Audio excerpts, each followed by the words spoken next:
بسم الله الرحمن الرحيم الرحمن علم القرآن خلق الإنسان علمه البيان.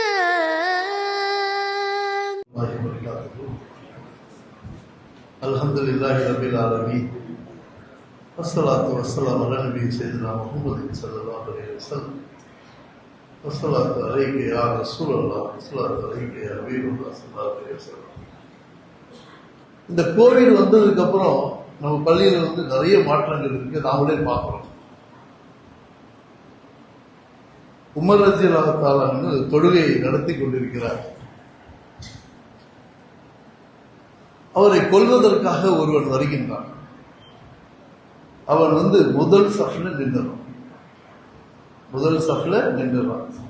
ஃபஜ்ருடைய தொழுகை முதல் ஒரு ரக்காத் தொழ வச்சிருந்தார்.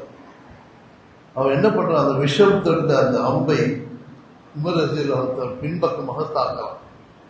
அவருடைய தீவிரம் அவ்வளவு இருந்தது. பின்னாடி குத்தி முன்னாடி உமர் ரலியல்லாஹு தஆலா அந்த முஸல்லா மேல விழுந்துறார்.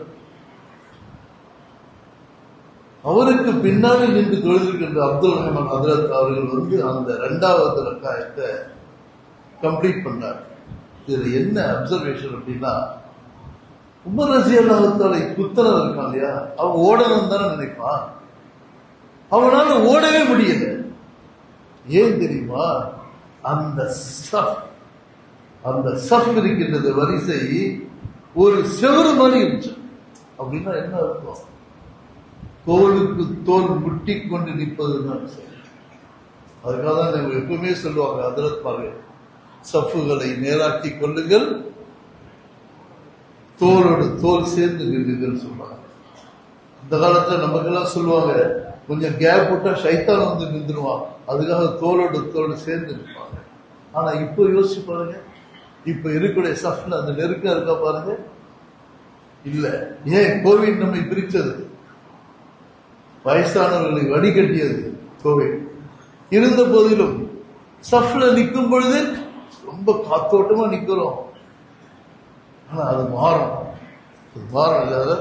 அதற்காகத்தான் ஒவ்வொருத்தரையும் ஹதரத் சொல்லுவார். நீ கேள்விப்பட்டிருக்கீங்க, அந்த ஸல்லல்லாஹு அலைஹி வஸல்லம் சொல்லுவாங்களா, சஃபில் நிற்கிறதுக்கு முன்னாடி தொழுகையை முடிப்பதற்கு எல்லாரும் நேராக நில்லுங்கள், நெருங்கி நில்லுங்கள்.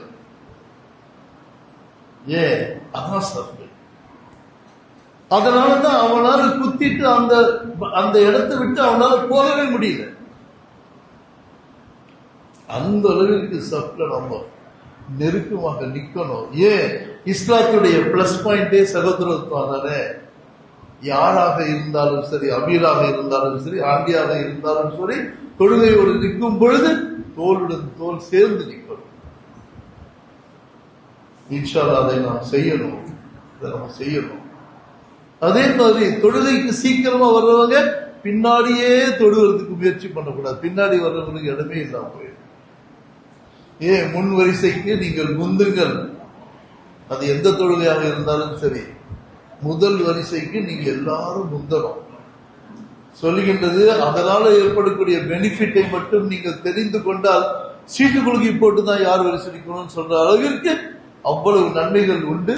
நீங்கள் முன் வரிசைக்கு வந்தால்